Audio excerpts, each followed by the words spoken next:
मैंने आपको जयशंकर जी का नाम लेकर पूरी प्रकृति के गुण बताए थे।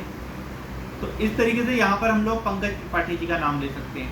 पंकज त्रिपाठी जी की जब आप पर्सनैलिटी को एनालिसिस करेंगे तो आपको दिखाई देगा कि पंकज त्रिपाठी जी बहुत ही सीधे साधे किस्म के इंसान दिखते हैं। बहुत चालबाजियाँ करते हों ऐसा नहीं लगता, परंतु इतनी गहरी सोच है कि ऐसा लगता है इस आदमी के पास में हर चीज़ का कोई ना कोई सॉल्यूशन होगा। परंतु हाँ, हर चीज़ में छोटी छोटी मक्कारी करना या छोटी छोटी मतलब जैसे कई बार होता है ना, एक जिसको हम लोग पहाड़ी लैंग्वेज में थोड़ा सा छिछोरापन बोलते हैं उस आदमी को, पहाड़ी नहीं हिंदी लैंग्वेज में। छिछोरेपन का मतलब क्या होता है कि कोई ऐसी बात करना जो सतही हो।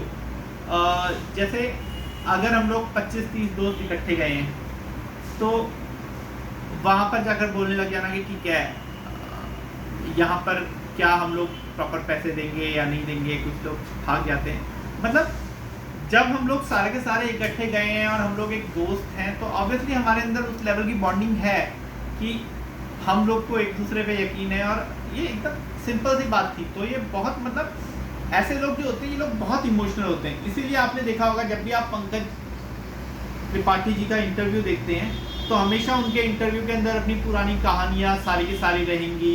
उनको अभी भी याद है कि वो कैसे गांव में रहते थे। उनको गांव के दोस्तों के नाम भी मैं गारंटी देता हूँ कि याद होंगे। उनसे अगर हम लोग उनके कोई भी इंटरव्यू देखेंगे तो उसमें दिखाई देगा कि यह आदमी अपनी पुरानी लाइफ को कितना मिस कर रहा है, कितना याद कर रहा है, कितना उससे अभी भी इमोशनली अटैच है। पित्त कफ प्रकृति वालों की एक आध आदत मैं आपको और बताता हूँ। पित्त कफ प्रकृति वालों के लिए क्या होता है ना, इनको कोई भी चीज़ वेस्ट नहीं दिखती। मैं बहुत सारे पित्त कफ प्रकृति वालों को जानता हूँ। जैसे पहले ना, अब तो चलो अखबार उतना इम्पोर्टेंट नहीं रह गया, बट पहले अखबार ही एक माध्यम होता था। मतलब हमें कोई किसी बॉलीवुड स्टार की फ़ोटो चाहिए या किसी साइंटिस्ट की फ़ोटो चाहिए या किसी भी महापुरुष की फ़ोटो चाहिए, तो पहले से ये लोग क्या करते थे, ये पित्त कफ प्रकृति वाले कई जिनको मैं जानता हूँ, वो लोग उनकी फ़ोटो काट कर अपने पास में रख लेते थे, या कई कई बार पूरा का पूरा अखबार रख लेते थे इस चक्कर में कि हम लोग जो स्टार है उसकी फ़ोटो कभी निकालेंगे, काटेंगे, लगाएंगे, देखने के काम आएगी। और अक्सर वो चीज़ें घर पे एक कूड़े के ढेर के रूप में परिवर्तित हो जाती थी, जो कि कभी यूज़ नहीं हो पाता था। पित्त कफ प्रकृति वाला आदमी ऐसा ही है। उसके अंदर असीम पोटेंशियल है, उसके अंदर अनलिमिटेड पोटेंशियल है, बहुत क्रिएटिव होता है। बातें जब भी करता है तो उसके अंदर हमें पता लगता है कि हाँ, इस आदमी को बहुत ज़्यादा समझ है जो ये बोल रहा है। इसके अंदर सारी की सारी गहराइयाँ हैं कि ये क्या चीज़ बोलना चाहता है, इसको सारी की सारी चीज़ें समझ में आ रही हैं, परंतु फिर भी वो कभी भी उस वाली चीज़ को प्रॉपर यूटिलाइज नहीं कर पाता। पंकज त्रिपाठी जी को थोड़ा टाइम लगा एस्टैब्लिश होने में। जिस टाइम पे वो एस्टैब्लिश हुए, बाकी सारे के सारे हीरोज आपने देखा होगा 18-19 साल की उम्र में सब हो गए। इसमें उनका हम्बल बैकग्राउंड एक बहुत इंपॉर्टेंट पॉइंट है, परंतु मेरे हिसाब से उसके अलावा भी जो उनके अंदर एक बहुत समझ आई है लाइफ की, वो पित्त कफ प्रकृति वालों में थोड़ा धीरे धीरे ही आती है, क्योंकि ये लोग बचपन में बहुत ज़्यादा इनोसेंट होते हैं। बच्चे वैसे ही इनोसेंट होते हैं, परंतु आपने कई बच्चे ऐसे देखे होंगे जो भी उनके सामने रिश्तेदार आता है उससे ऐसे चिपक जाते हैं जैसे पता नहीं वही उनका जन्म जन्मांतर का सगा है, या पता नहीं क्या सिचुएशन है। इस टाइप के जो बच्चे होते हैं ये नॉर्मली पित्त कफ प्रकृति वाले बच्चे होते हैं। इस टाइप के बच्चे कई बार थोड़े बहुत आलसी भी होते हैं। ऐसा नहीं होता कि बहुत हर वक्त चुस्त दुरुस्त होते हैं, एकदम एक्टिव होते हैं, एकदम तेज तर्रार होते हैं। पित्त कफ प्रकृति वाले लोगों को नॉर्मली खाने पीने का बहुत ज़्यादा शौकीन, ये लोग बहुत शौकीन होते हैं। परंतु पॉइंट ये भी रहता है कि कई बार पित्त कफ प्रकृति वालों को खाने के बीच में फ़र्क नहीं पता लगता। जैसे खाने की सिचुएशन है, ऐसे ही इनकी हर चीज़ में ज़िंदगी में सिचुएशन रहती है। इनके लिए डिसीजन लेना लाइफ में थोड़ा सा मुश्किल रहता है। मतलब किस चीज़ को पकड़ना है, किस चीज़ को छोड़ देना है, ये वाली चीज़ें इनके लिए बहुत मुश्किल रहती हैं। इन लोग को इतनी समझ में नहीं आती। दूसरी चीज़, किसी से काम निकालना इनके बस की बात नहीं होती। इनके सबसे प्यारे रिश्ते होते हैं, हर कोई इनका दोस्त होता है, लेकिन जब इनको काम की ज़रूरत पड़ती है उस वक्त इनके पास में नॉर्मली आइडिया नहीं होता कि हम लोग किससे काम निकलवा सकते हैं या कौन आदमी ये वाला काम कर सकता है। इस टाइप के लोगों को हिसाब किताब रखना भी बहुत मुश्किल वाला काम लगता है। ऐसा मैं नहीं बोल रहा हूँ कि ये बिल्कुल भी हिसाब किताब नहीं रखेंगे, परंतु हाँ, वो उस वाली चीज़ से इरिटेट होंगे। उनकी कोशिश रहेगी कि जहाँ पे उनका काम बिना हिसाब किताब के चल सकता है वहाँ पर वो लोग बिना हिसाब किताब के चला लें, जहाँ पर नहीं चल सकता वहाँ पर प्रॉपर करें। पित्त कफ प्रकृति वाले मैंने आपको बताया थोड़े से आलसी होते हैं, इसलिए इनसे हर काम की बारीकी समझना इतना पॉसिबल नहीं होता। मैं फॉर एग्जांपल कई पित्त कफ प्रकृति वाले लोगों की बातें करूं तो उन लोग को ये भी नहीं समझ में लगता कि कौन सा कलर एक दूसरे से कैसे मैचिंग कर रहा है, कैसे नहीं कर रहा। जहाँ मैचिंग कर रहा है वहाँ क्यों मैचिंग कर रहा है, जहाँ नहीं मैचिंग कर रहा है वहाँ क्यों नहीं मैचिंग कर रहा। अगर पित्त कफ प्रकृति वाले लोग कोई लड़की हुई तो वो अक्सर अपने दोस्तों को क्योंकि लड़कियां आपस में बहुत की वाली चीज़ें चर्चा करती है तो उनको देख के वो डिसाइड कर लेती है कि नहीं ये वाली ड्रेस अच्छी है, ये वाली ड्रेस गंदी है। परंतु जहाँ ये पित्त कफ प्रकृति वाले लोग लड़के होते हैं वहाँ पर इन लोग के लिए अपनी वेशभूषा को मेंटेन रखना, अपने बालों के हेयर स्टाइल को समझना या कुछ और चीज़ें, ये सब चीज़ें इनके लिए थोड़ी सी मुश्किल होती हैं। परंतु हाँ, ये लोग इमोशनल बहुत होते हैं, अक्सर शायद इसी तरीके के होते हैं। अब इस अक्सर वर्ड क्यों यूज़ किया मैंने, क्यों? बाकी प्रकृति वाले अगर क्या बोलते हैं क्रिएटिव नहीं होते तो वो शायर कैसे जाते हैं। अगर आप बाकी प्रकृति वाले लोग देखेंगे, देखिए शायरी में दो चीज़ें होती हैं। एक तो होता है कि आपकी कल्पनाशीलता कितनी है, दूसरा पॉइंट ये होता है कि आप उस कल्पनाशीलता को रिदम में कैसे ढाल सकते हैं। अब रिदम में ढालने वाला जो पर्पस होता है वो आप सीख सकते हैं, परंतु रचनात्मकता वाला पर्पस होता है वो सीखना बहुत इजीली पॉसिबल नहीं होता। वैसे वो वाली चीज़ भी अगर आप चाहें तो कोशिश करें तो धीरे धीरे आप सुधर सकते हैं या नॉर्मल लोगों से बेटर हो सकते हैं। क्योंकि देखिए हम जो घूम रहे हैं लोग, हम में से कम 30-40% लोग तो पित्त कफ प्रकृति के होंगे। फिर हम सारे के सारे लोग क्रिएटिव क्यों नहीं होते, फिर हम सारे के सारे लोग बहुत इमोशनल क्यों नहीं होते। एक्चुअली में लाइफ दो चीज़ें होती है, एक तो वो जो हमें बचपन में मिली है, हम जब माँ के गर्भ में थे, जब प्रकृति के बारे में हमारे आचार्य लोग लिखते हैं, ये मेरी बातें नहीं है, ये ऑलरेडी 5000 साल पहले बुकों में लिखी हुई सारी बातें हैं जो हमारे चरक संहिता शिशु संहिता है, उसमें उन्होंने कहा है कि प्रकृति वो चीज़ होती है जो जब बच्चा माँ के गर्भ में है तो उस वक्त किस तरीके का एनवायरनमेंट उसे मिला है, उस वक्त के एनवायरनमेंट का जो इम्प्रेशन उसके ऊपर पड़ता है वो उसकी प्रकृति डिसाइड करता है। इसी तरीके से ही अगर हम लोग दूसरी वाली सिचुएशंस में आएंगे कि हमारा जो हम लोग जब एक बार गर्भ से बाहर निकले वो कैसा एनवायरनमेंट है। ऑब्वियसली जिस देश में लड़ाई चल रही है उस देश में पित्त कफ प्रकृति वाला आदमी इमोशनल होगा, उससे ज़्यादा पित्त कफ प्रकृति वाले आदमी को गुस्सा आ रहा होगा। क्यों गुस्सा आ रहा होगा? क्योंकि वो रोज़ देख रहा है सुबह बम फट रहे हैं, शाम को बम फट रहे हैं, अगर बम से नहीं बचेगा तो मर जाएगा।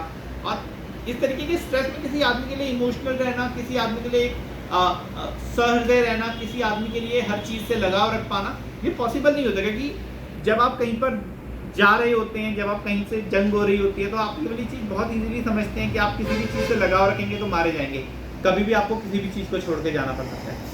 तो इस तरीके से मैं जो चीज़ें बोल रहा हूँ अगर आप उसको 100% कहीं पे ढूंढना चाहेंगे तो नहीं मिलेंगी, परंतु फिर भी आपको ये वाली चीज़ पता लग जाएगी कि ये वाला आदमी थोड़ा सा ढीला ढाला है, ये वाला आदमी थोड़ा सा रिलैक्स रहता है, इस वाले आदमी को थोड़ा सा शांत रहना पसंद है, ये वाला आदमी हर छोटी छोटी बातों पे एकदम गुस्सा नहीं होता। जहाँ मैं गुस्से वाली बात करता हूँ वहाँ पे इरिटेशन एक बहुत इंपॉर्टेंट पॉइंट है। अगर आप किसी आदमी को सुई चुभा रहे हो, उसने आपको उस वक्त रिएक्ट नहीं किया, लेकिन 3 दिन बाद में आके जब आप आराम से बैठे हुए थे उसने आपका कान पकड़ के तेज से घुमा दिया कि क्यों बे, उस दिन तू मेरे को सुई चुभा रहा था ना, क्यों चुभा रहा था बता। दिस इज कॉल्ड गुस्सा। ये इसको आप लोग एंगर वाले इमोशंस के अंदर रख सकते हैं। दूसरा इमोशन है इरिटेट वाला। जैसे कोई मेरे को सुई हट बोल दिया मैंने उसको, अगर मैंने उसको हट बोल दिया तो this is basically not anger, this is irritation. जब हम लोग कई बार गुस्सा होते हैं हम लोग बोलते हैं तेरे को मैं देखूंगा। जो हम लोग तेरे को मैं देखूंगा बोलते हैं अक्सर हर छोटी मोटी बात पे और आगे जाकर नहीं देख पाते, वो अक्सर पित्त कफ प्रकृति होती है। अब ऑब्वियसली ये वाली चीज़ें इतनी आसान नहीं है समझनी, परंतु फिर भी जब मैंने बताया तो जो आपके नियर एंड डियर वंस होंगे, जो आपके भाई बहन होंगे, जो आपके माता पिता होंगे, उनके बारे में आप बहुत लेवल तक चीज़ें समझ पाए। देखिए जो पित्त कफ प्रकृति वाले लोग होते हैं इनके लिए पेट वाला इश्यूज जो होते हैं वो अक्सर रहते हैं। क्यों? क्योंकि पित्त कफ प्रकृति वालों की बहुत अच्छी एक्टिविटीज नहीं होती, इस वजह से इनका डाइजेशन वाला सिस्टम जो होता है उसमें कॉन्स्टिपेशन टाइप की सिचुएशंस रहती हैं। अब मैं कॉन्स्टिपेशन का मतलब ये नहीं बोल रहा कि हर आदमी को कब्ज होगी, मैंने कॉन्स्टिपेशन टाइप बोला है, because according to constipation modern definition अगर आपका स्टूल 72 आवर्स तक का नहीं पास होता है तो दैट इज कॉल्ड कॉन्स्टिपेशन। परंतु अगर आप हमारी प्रकृति वाले कॉन्सेप्ट में आएंगे तो वहाँ क्या सिचुएशन है, वहाँ अगर आपका जो मल है वो अजीर्ण टाइप का है। अजीर्ण मतलब एक तो शरीर थोड़ा सा भारी भारी लग सकता है, दूसरा सुबह जब लैट्रिन जाते हैं तो प्रॉपर पूरी तरह से फ्रेश होना नहीं हो पाता। अब कई बच्चे आपने देखे होंगे जिनके मम्मी डैडी को अक्सर शिकायत रहती है कि दूसरे लोग की 3 मिनट में वॉशरूम खत्म हो गया और तुम वॉशरूम के अंदर जाके तुमने 8 मिनट 10 मिनट लगा दिए। कई बार इतना टाइम लग जाता है कि उसके घर वाले बहुत बुरी तरह इरिटेट हो जाते हैं, उनको लगता है कि ये बच्चा डेलिबरेटली स्कूल ना जाने के लिए ऐसा कुछ कर रहा है, परंतु ऐसी सिचुएशंस है नहीं। नॉर्मली अगर पित्त कफ प्रकृति वाला आदमी है या उसके पेट के अंदर कॉन्स्टिपेशन है तो ये वाली सिचुएशंस जो हैं वो होंगी। इसी तरीके से ही पित्त कफ प्रकृति वाले लोग जो होते हैं इनके अंदर आलस वाली समस्या बहुत ज़्यादा होती है। अब देखिए समस्याएं तो बहुत सारी होती हैं, सारी की सारी हम लोग डिस्कस करेंगे, लेकिन फिलहाल इन दोनों समस्याओं का जिनका मैंने नाम लिया है इनके सॉल्यूशन भी मैं आपको बताता चलूँ। अगर आप थोड़ा सा गर्म पानी इस्तेमाल करेंगे तो पित्त कफ प्रकृति वालों के लिए बहुत अच्छा रहता है। एक तो पेट थोड़ा सा हल्का होने में बहुत ज़्यादा हेल्प मिलती है, दूसरा उनकी जो एनर्जी वाला जो उनके अंदर चकड़ाहट टाइप की होती है या जो उनके अंदर एक आलस टाइप का या एक सुस्ती टाइप की सिचुएशंस जो होती हैं उन वाली चीज़ों के अंदर उनको थोड़ा सा आराम मिलने की संभावना होती है। दूसरी चीज़ मैं पित्त कफ प्रकृति वाले लोगों को हमेशा मेंशन करता हूँ कि उनको अपने रात के खाने को बंद कर देना चाहिए। अगर वो अपने रात के खाने को बंद करेंगे तो क्या होगा, देखिए उनके दिन के खाने को शरीर जैसे तैसे पचा लेता है, परंतु रात को जब वो खाना खाते हैं और उसके बाद में हिलते डुलते नहीं हैं तो हमेशा उनका जो रात का खाना होता है वो कब्ज के रूप में उनके पेट के अंदर अटक जाता है, और चूंकि वो खाना उनके पेट में कब्ज के रूप में अटक रहा है तो अगले दिन वो सुबह को फील फ्रेश नहीं करेंगे, अगले दिन वो सुबह को टाइम पे उठेंगे नहीं। टाइम पे उठेंगे नहीं तो जो मैंने आपको पहले चीज़ें बताई कि वो लोग किसी भी चीज़ को लिंगर ऑन करते हैं, किसी भी चीज़ पे डिसीजन लेने में कंफ्यूज रहते हैं। अब जब उनके अंदर एनर्जी कम होगी तो वो बेचारे डिसीजन और कम ले पाएंगे। तो अगर वो लोग रात के खाने को कम रखेंगे तो ये उनकी सेहत के लिए प्लस उनके करियर के लिए एक बहुत अच्छी एडवाइस होगी। मेरे हिसाब से यही बेस्ट एडवाइस है जो मैं उनको दे सकता हूँ।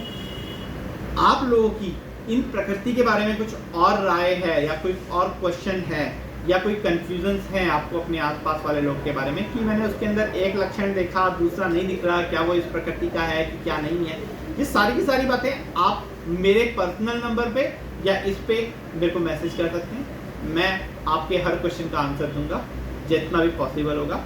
अगर आपकी कोई भी इनके रिगार्डिंग या किसी और हेल्थ रिगार्डिंग इश्यू पे कोई भी प्रॉब्लम है तो प्लीज़ मुझे कॉल कीजिए और मेरे से जुड़े रहिए। अगली बार मैं आपको इसके बारे में और आगे बताऊंगा कि पित्त कफ प्रकृति का क्या सिचुएशंस है, कैसे पित्त कफ प्रकृति वाले अपने आप को मेंटेन रख सकते हैं, और साथ ही में मैं आपको पित्तवात प्रकृति के बारे में भी बताऊंगा। इसके बाद में मैं आपको आयुर्वेद की अलग अलग चिकित्सा पद्धतियों के बारे में बताऊंगा। तो मेरे से जुड़े रहिए। अंशुमान जोशी, धन्यवाद।